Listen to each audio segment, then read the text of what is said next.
Hello, I am Seamus Donoghue of Eve University, and this episode is about the overview. For the record, today is Thursday, March the 1st, 2018. I am filming this after I have finished the upload of How to Survive Eve Online, but before I have started any work on the 2018 edition of my series on how to do the Bloodstained Stars, the Sisters of Eve Level 1 Epic Arc. So the overview is critical to a player's situational awareness in EVE Online. Without the overview, you would need to swing your camera around in various directions to figure out what's going on in space around you, and it can be hard to find things like that, especially if you keep looking in all the wrong directions, which is an easy thing to do in three-dimensional space. So the overview gives you a nice, neat list of all objects of interest that are nearby. But the tricky thing is that what is, quote, of interest, unquote, changes depending on the situation. And understanding how the overview works and how to configure it is very important. First of all, I'm going to talk about grids very briefly. What players refer to as a grid is the volume of space within a solar system where the game believes that uncloaked objects should be able to see each other on overview. Alright, so I'm on the local grid with the station in Clelanon, so I can see that somebody has, that a couple of people have anchored, what are these? Mobile depots nearby. I can see people warping to and from the station. I can see the Galente sentry guns around the station, so on and so forth. Alright, so I'm definitely on the local grid with the station. Some objects are on the celestial grid. They're visible from everywhere in the solar system. Alright, so they'll always be available to see on overview. Whether or not you actually see them on overview depends on what overview filter you have active at the moment, which is something I'll cover in a moment.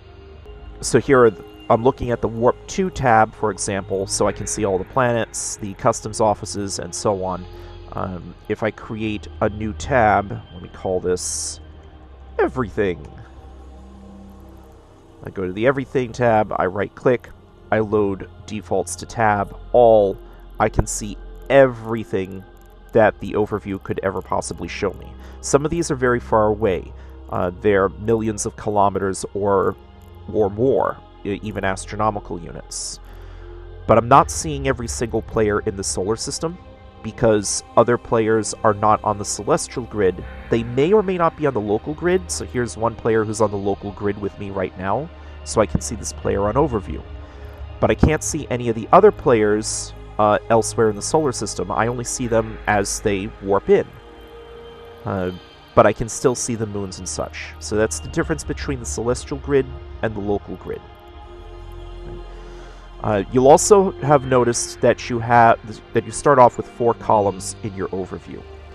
The icon, distance between you and that object, the name of the object, and what type of object it is. So I see a whole bunch of players flying Ventures, I see one player flying a Nereus, I see another flying a Velator, I see something called Clelanon 6 Moon 11 Center for Advanced Studies School, and it's of type Galente Station Hub. Right. I also see a couple of things that have custom names that are of type Mobile Depot.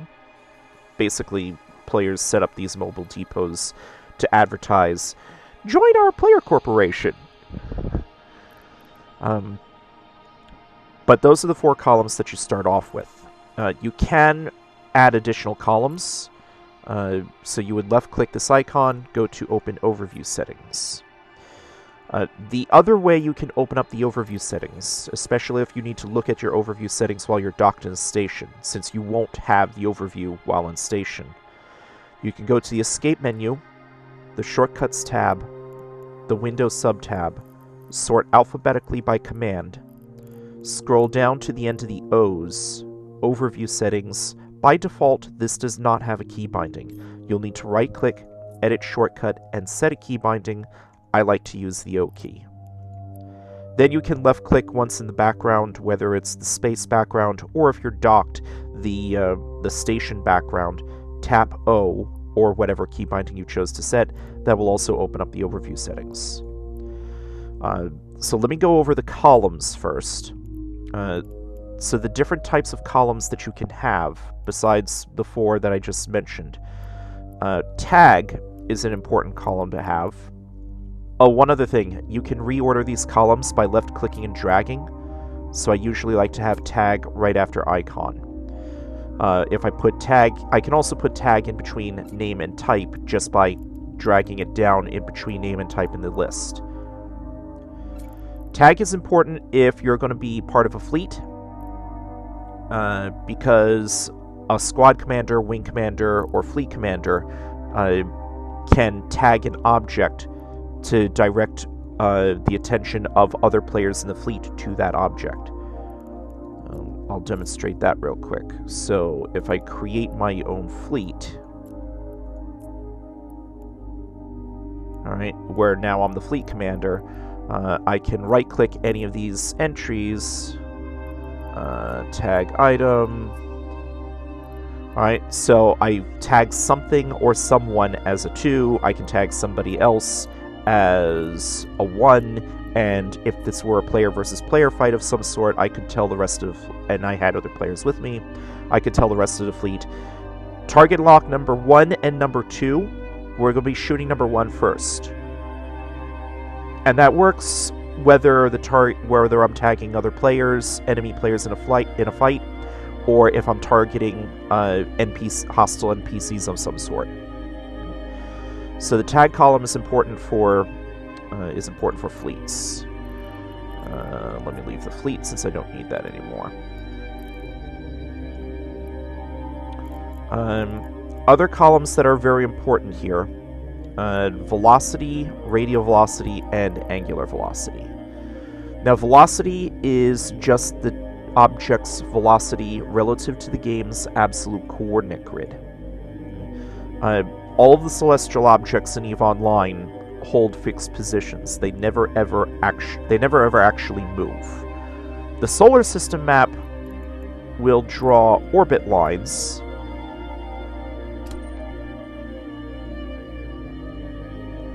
Alright, so the solar system will draw orbit lines for the planets. Here you go. It's a little bit laggy. But these things never actually move. They just hold their same fixed positions in space. So the planets, the moons, the local star, the stargates, stations, everything. So they're all 0 velocity relative to the game's absolute coordinate system, and an object's velocity in the velocity column, again, relative to the game's absolute coordinate system. So it is an absolute velocity. Alright. Welcome to EVE Online Physics. Velocities are absolute. At least the velocity column is. Radial velocity and angular velocity are a little different. These have to do with an object's velocity relative to yourself. So, if you remember from real-world physics class, then you'll recall that you can define a velocity of any object in terms of the velocity of another object. So the radial velocity in particular will be negative if an object is getting closer to you, and positive if it's getting further away from you. So if I change direction, double left click in space towards that station, now all of a sudden all these radial velocities are negative, because I'm getting a lot closer very quickly to all the people who are around the station by about 2.5 kilometers a second. Whereas, if I go double left-clicking in the opposite direction, now all those radial velocities are positive. That's because I'm getting. That's because the distance is opening up. Right. I can also control spacebar, stop my ship. Let me also turn off the micro warp drive, and the radial velocities should be getting a lot closer to 0. They won't be exactly 0 because most of these people are themselves moving. There's somebody flying an Orca here who is stopped at the moment. So my radial velocity is coming close to 0 as well because I'm also coming to a stop. Angular velocity is how quickly somebody's direction from you is changing.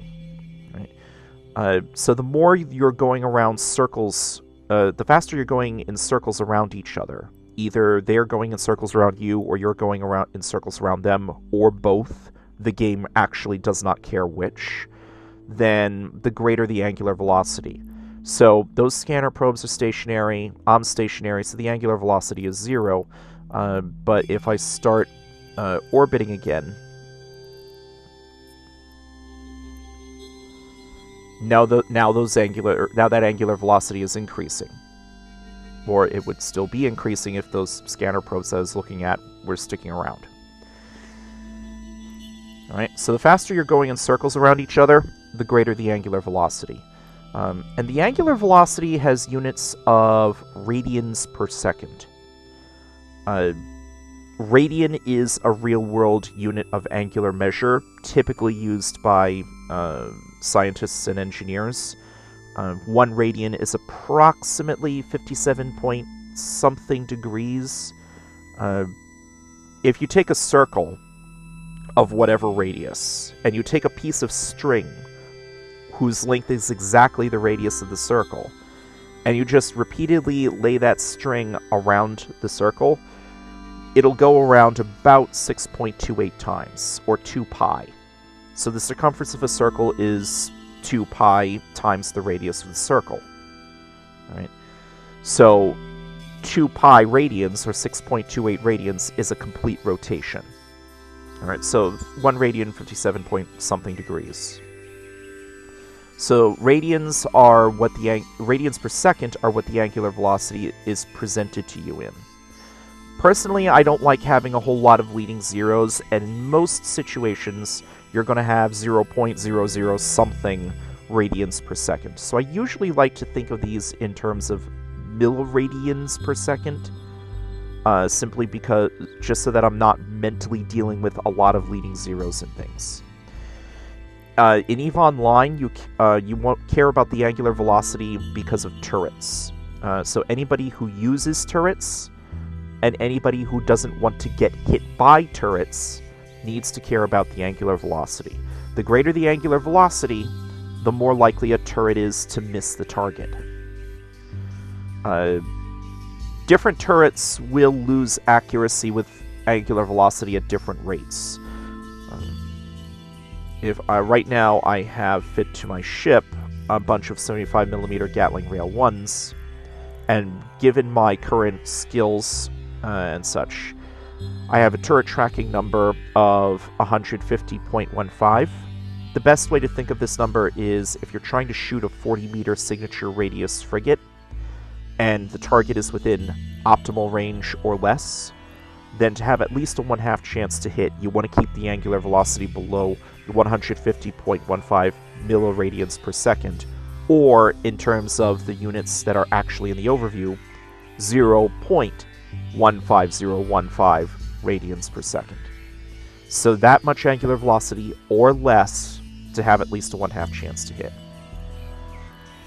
So a weapon that has a large turret tracking number loses accuracy slowly with angular velocity, whereas a weapon with a turret with a small turret tracking number is going to lose angular velocity much more quickly. It is going to lose accuracy much more quickly with angular velocity. Alright. Going back to the overview columns, transversal velocity, I don't personally use transversal velocity a lot, but what that is how many meters per second is something moving to the side relative to your line of fire on the target. I don't use this much because for this to be useful I have to divide it by the distance to the target to get an angular velocity, and the overview already has an angular velocity column. So I don't usually care about the transversal velocity in practice. So typically I leave that turned off.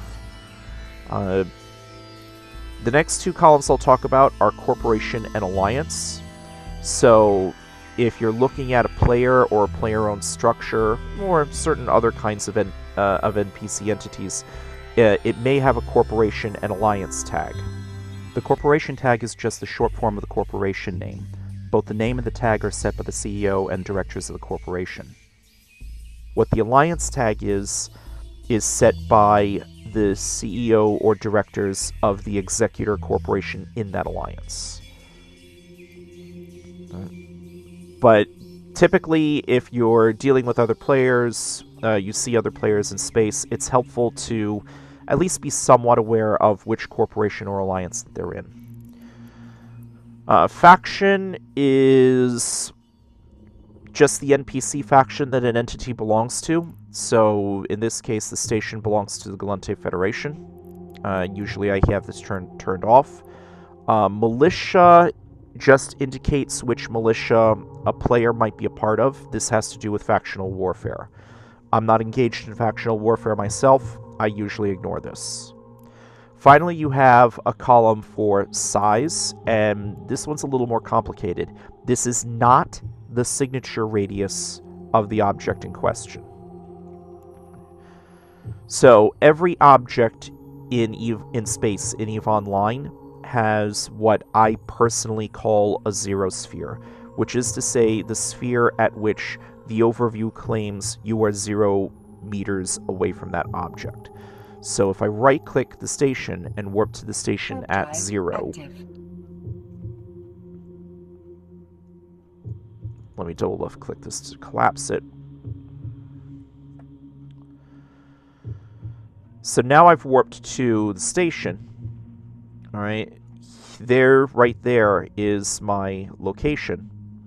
And the overview claims that I'm about 2,270 meters. Let me approach the station. Let me get that down to 0.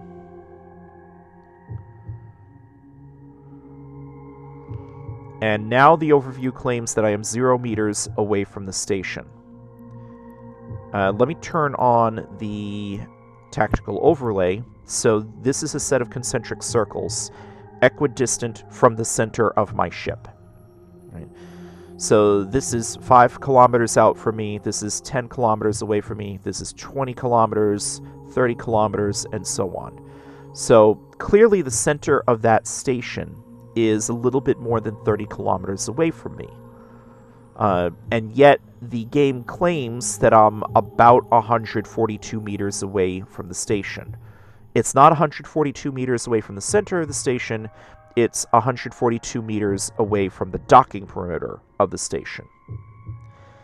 For stations in particular, it's known as the docking perimeter. Everybody in EVE Online will know what you're talking about when you talk about docking perimeters. Zero spheres is Seamus Donahue terminology. That's only going to sound familiar to anybody else who's seen my videos specifically, so it's not EVE Online-wide terminology, but I needed to give this thing a name. So I'm only 124 meters from the zero sphere, despite the fact that I'm about 30,000 meters, or 31,000 meters or some such, from the center of the station. So that's what this size column is. It's the diameter of the zero sphere. So for this station, it has a diameter of about 64 kilometers. So, given that that is not the signature radius of the target, I usually have this turned off. It can be useful if you need a very, very, very rough approximation for what something's signature radius might be, because larger objects will usually have a larger signature radius, and the actual signature radius is important to how much time is it going to take for you to target lock something. How likely are your guns going to miss because of angular velocity? How much damage is the target going to take from your missiles if your missiles have an explosion radius much larger than their signature radius? And so on. I believe that covers all of the columns in the overview. Yes, that covers all of the meanings of all the columns in the overview. Next, I'm going to talk about the different overview tabs. So you started off with 3 overview tabs: General, Mining, and Warp 2. And CCP has sensible defaults for these, generally. But you can add additional tabs. As you saw, I clicked the Add Tab marker here, and I gave it a name. I called it Everything, and I right-clicked the tab, and I loaded defaults to tab. So I told it All. Let me add another tab for Examples. Alright, and in the Examples tab, it sets up the General tab by default. So I can right-click, I can load any of the CCP defaults to here. I can load the Warp 2 default. I can load the Mining default. I can load the Drones default if I want to see people's drones. I can load the Loot default if I'm looking for wrecks or cargo containers, things like that, and so on. Let me set this to be... For now, let me set this to be just the Loot. Now, for any given tab, let me go back to the General tab here. I can also configure what icons show up in space, because this can also be filtered. Notice that I can see icons for the station. Let me turn off the overlay. I can see icons for the station itself, for players who are flying around. I can see icons for the sentry guns. I can change that. So if I right-click a tab, I can load a preset to brackets. Right now, I believe it's set to show all brackets, but if I set this to show me only the icons for drones, I still see... Hold on. There we go. So now I don't see brackets for anything anymore. Right? So none of those icons that are floating in space, I don't see brackets for them. Because I've told the overview, don't show me those icons in space. These icons in space, by the way, are called brackets, just in case I didn't make that clear. So I can right-click, I can load a different filter. I can show all brackets, or I can just show mining-related brackets. So there's the bracket for a couple of asteroid belts off in that direction. I can load brackets for Warp 2. Alright, so over there is a planet and its customs office. Alright, so I can change what filter is used to show me brackets. So I can set it back to show all brackets, and it will show me these brackets. By the way, just as a note, for some reason there's a small set of types whose brackets are controlled by a special key binding. I don't know why that is, but Escape menu, Shortcuts tab, Navigation sub-tab, Toggle special bracket display is, by default, Alt-Shift-X. Or for my fellow Macintosh users, Option-Shift-X. So if I hit that key binding, those special brackets now show up, and that includes things like moons. Right? So for some strange reason, moons and a few other different kinds of brackets are controlled by a special key binding rather than showing up under show all brackets. I don't know why that is, but there you go. Now, these, just like the overview itself, just like the different tabs can have different filters for the overview window itself, each tab can also have a different associated profile for brackets in space. So for the Mining tab, if I set this to be Load Presets to Bracket Mining, again, all those icons vanish, but that's specific to the Mining tab. If I go to the General tab, well, the General tab has a filter for the overview window and a filter for brackets in space. So looking at the General tab, I see all those brackets now. But looking at the Mining tab, I don't see any of those brackets anymore, because that's what I've told the Mining tab to do, that's what I've told the General tab to do. If I go to the Everything tab, notice that I don't have the bracket at the center of that moon anymore, because same deal. I did the Alt-Shift-X for the General tab, so you can see the moon icon. but I did not do that for the Everything tab, because that's a separate tab. So Alt-Shift-X, there we go. So what brackets show up in space is also attached to what tab you have selected on your overview window. You can set up your own overview filters. And there are a couple of ways you can do that. You can right-click a thing in your overview if there's too many of it around. Like, say, some missions use lots of large collidable structures. You can right-click one of the large collidable structures in your overview and select Don't Show, Hide Large Collidable Structure.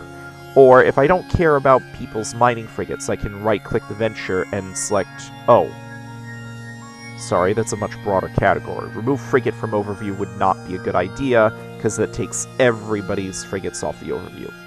So that's all Tech 1 frigates, apparently. That's not a good idea. Let me put that back. But yeah, you can right-click anything that's in your overview and select to remove that type from the overview. And it will immediately create a new unsaved filter. It's not going to memorize that. It's only going to memorize that filter to the extent that you don't make further changes to it. But it will remember that setting. It's a good idea to save it as a new filter or save it as a change to your existing filter, depending on what it is that you want to do. But yeah, if I wanted to, I can right-click and remove Mobile Depot from overview. If I've later changed my mind, I can right-click, and I see the bracket in space for it. I can right-click the bracket in space and select Add Frigate to Overview. So if I removed frigates from overview previously, and you saw me do this a moment ago, I can, if I can get a right-click on it, which can be difficult for a moving target, I can add frigate back to overview again. So that's one way you can make changes on the fly to what your overview filter is showing you.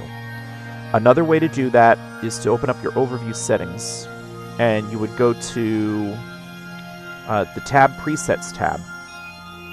And each filter has a combination of types and states. Types is just the different kinds of things that you can find in space.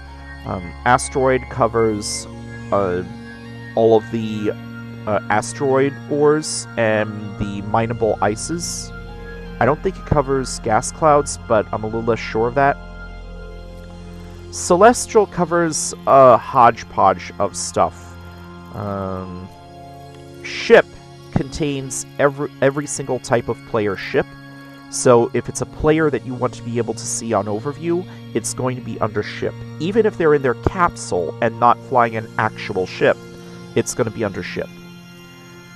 Certain kinds of NPCs will show up under the NPCs header. Other kinds of NPCs will show up under the entity header.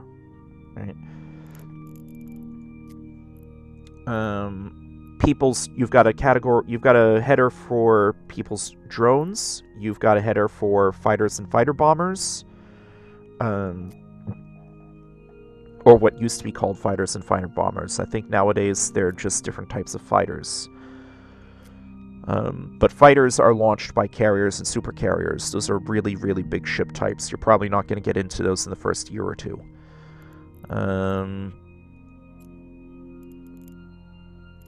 Yeah, you've got categories for many different types, which I won't attempt to cover comprehensively because in a lot of these cases, I don't know what the checkbox actually includes. But all of those options are here under types for the different kinds of things that might show up on an overview. States filters things out according to what its relationship to you is.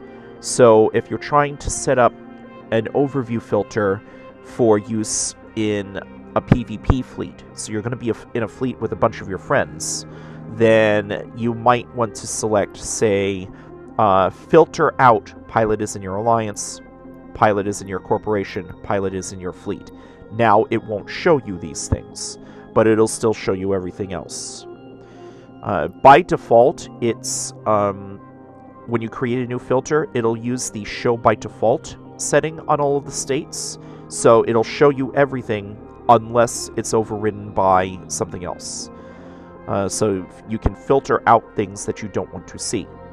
So I'm not seeing any of these other players, or at least I'm not seeing most of these other players, because they're also in Center for Advanced Studies. I see this person over here in Analgos because this person is in a different corporation, University of Kai. So the overview shows me that, but it's filtering out everybody else who's in my corporation. Now, you also have one other option for always show. So you'll always show a particular kind of entity with a particular kind of state, even if something else applies. So, for example, suppose you're in a player corporation who's involved in a war declaration, and you're fighting a war with someone. Sometimes the people who are in command of your fleet might be, or people who are handling invites for your fleet might be a little bit careless about who it is that they're inviting to the fleet. So you might sometimes have a war target actually in fleet with you. So you might want to set always show pilot is at war with your corp or alliance, pilot is at war with your militia, as an example.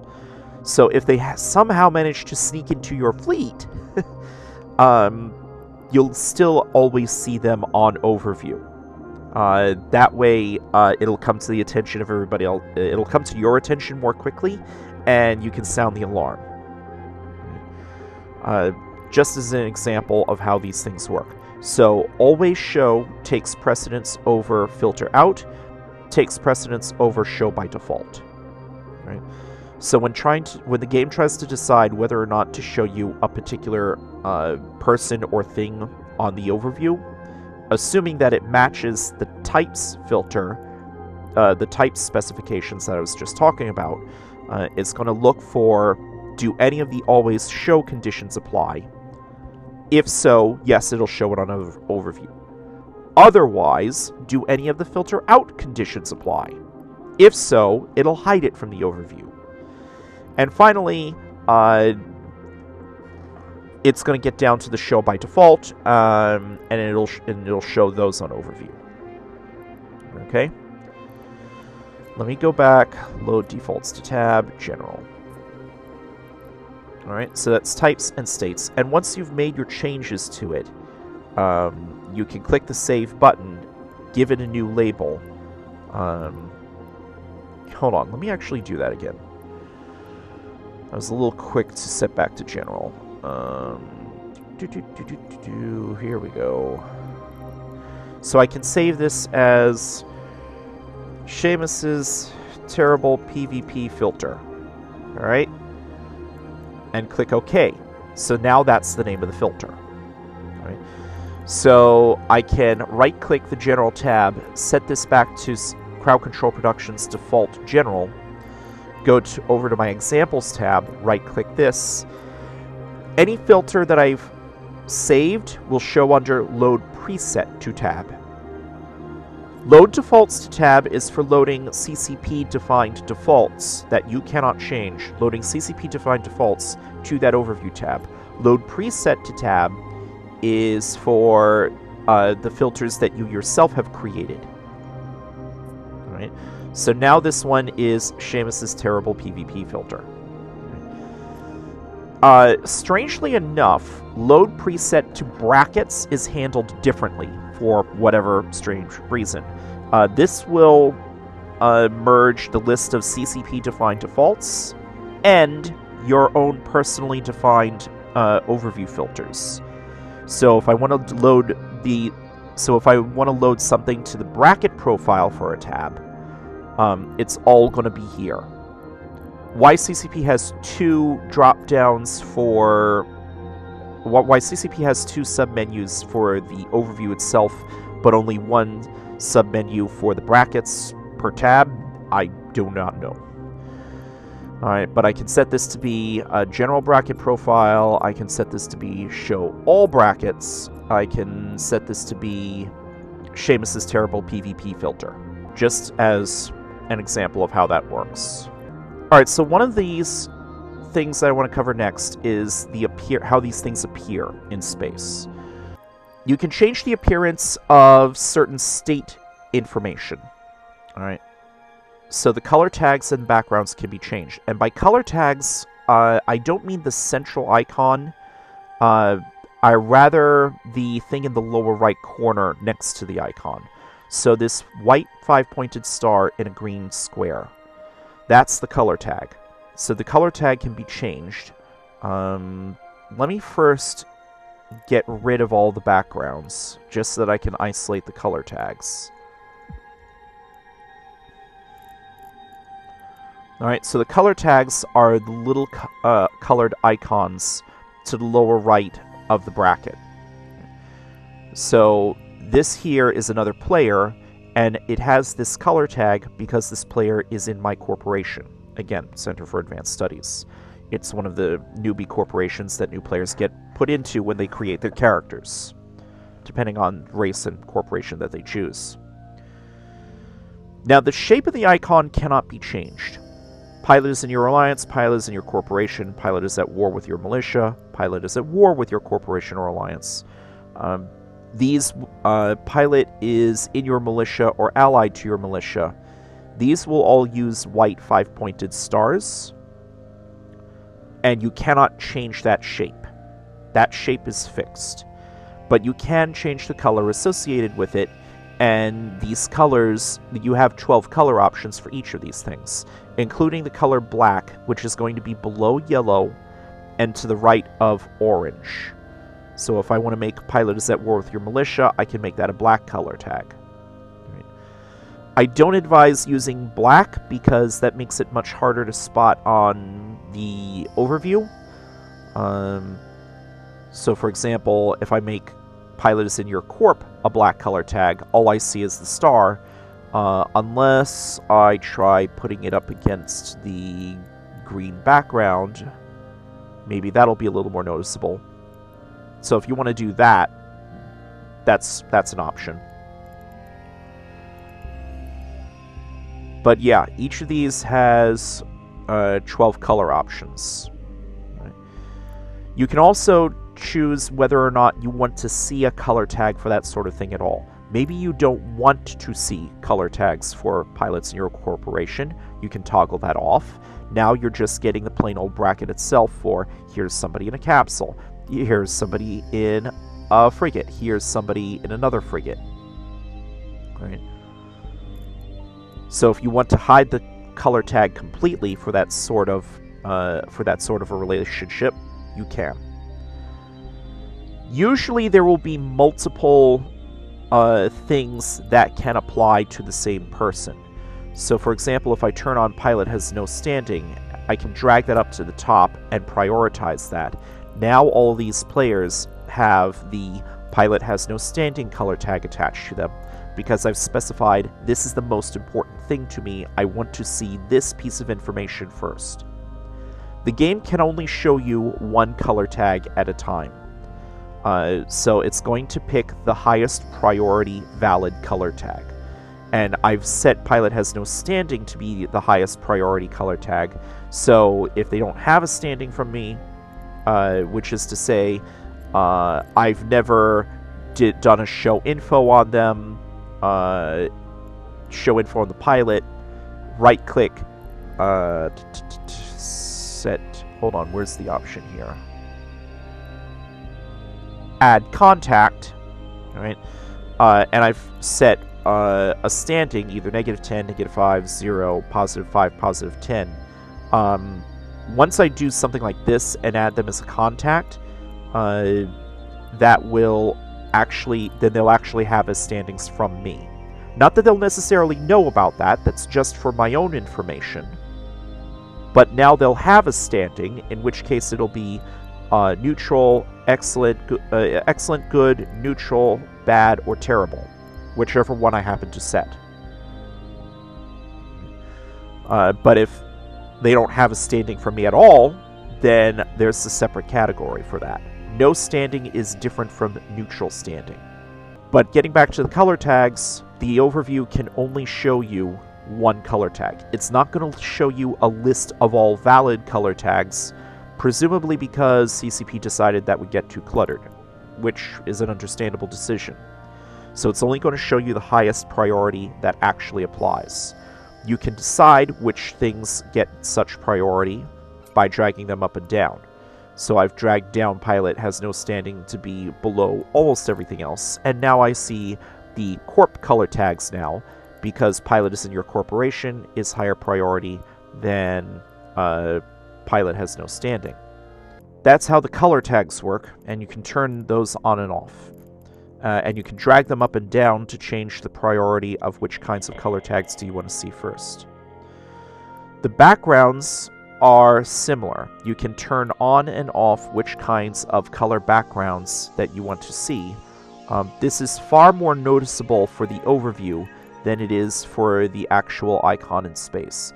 There is a very subtle background fill-in, a small fill-in behind the bracket, but it's much harder to notice for the brackets in space than it is for the overview window. So this tends to be more for the overview window than for the brackets in space. And again, the same sorts of rules apply. You can decide which ones you want to see, and you can change the priority of them. It can only show you one background, so it's going to show you the highest priority background that actually applies to the object in question. So you can left-click and drag these up and down to change what priority order you want to specify for this.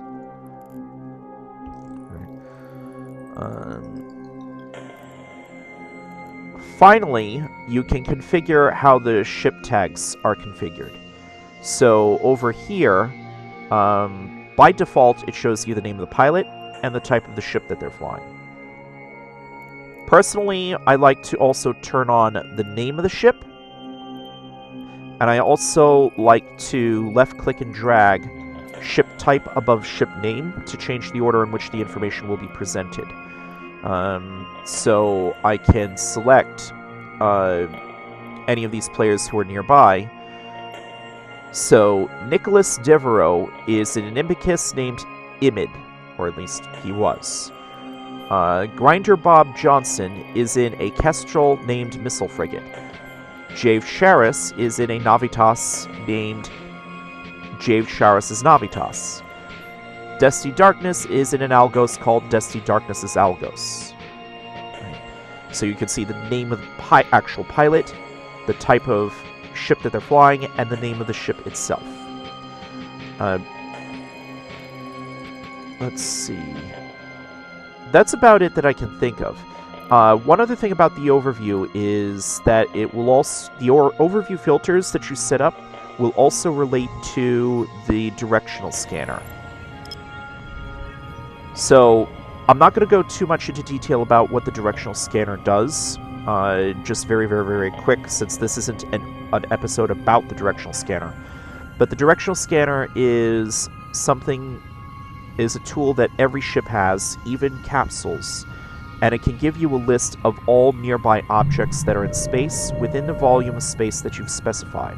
Now, the reason I bring this up is because you can filter the directional scanner list according to one of the overview filters that you've set up. So if I tell it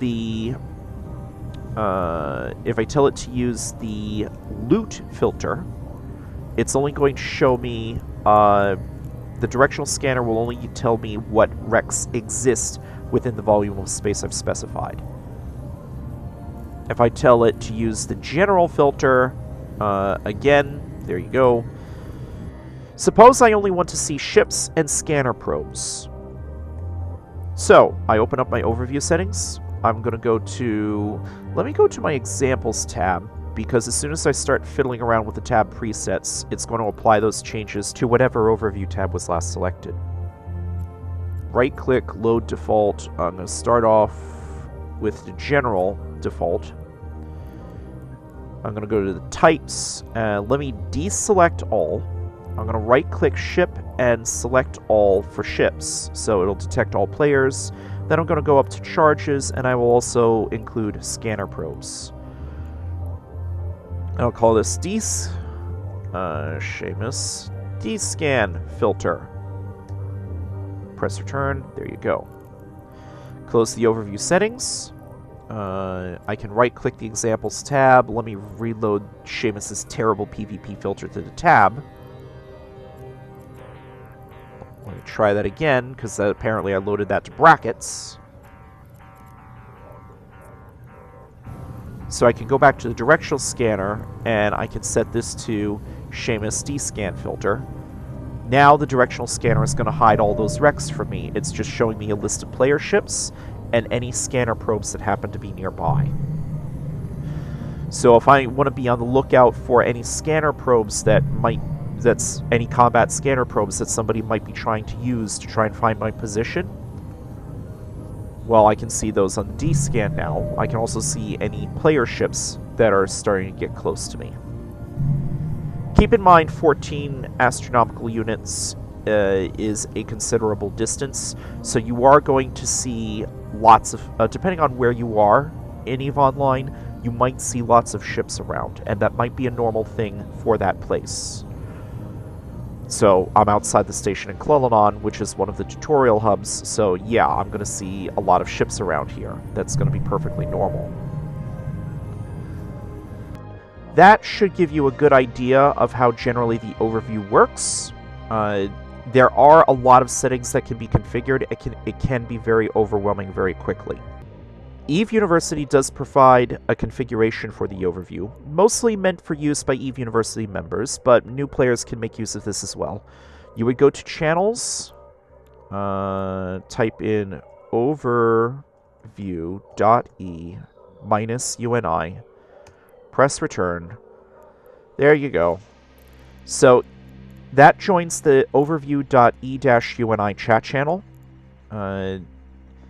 and if you want to read more about installing EVE University Overview, you can click on this link, and that will open your default browser.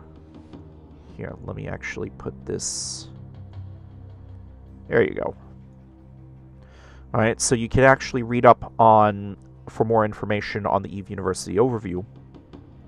But if you just want to get it set up real quick, you can click on Required First, Basic Preset, click this first. Yes, load the overview profile. I'm assuming that you don't have any pre-existing overview settings that you would want to save, because I just wiped off a lot of my own overview settings by doing that just now. You can go through any of the optional presets, PvP capital ships, PvP subcap ships, fleetmates subcap ships, fleetmates capital ships. You're probably not going to get involved in PvP fights right away, most likely. You could. But the required final, you've got a plain version, and you've also got a color version. If you click on the color version, then that colors your overview tabs. And the way that works, so here you go. So here are the tab names. The tab names actually respect certain HTML tags. So you've also got whatever.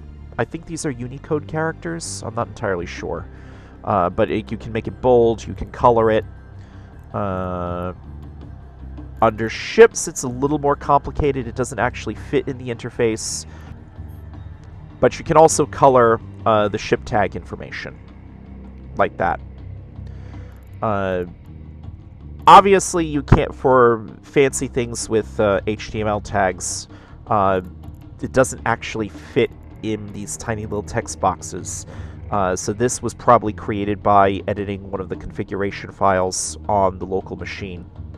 But those can be shared with overview settings as well. So it makes it very easy to see. That makes it very easy to see this information it makes it stand out more from the rest of the background. Hold on, let me shift this around. Pilot name in a ship type called ship name. There we go. That's usually how I like to do this. That's just my personal preference. You can shift this around a little bit yourself if you want to.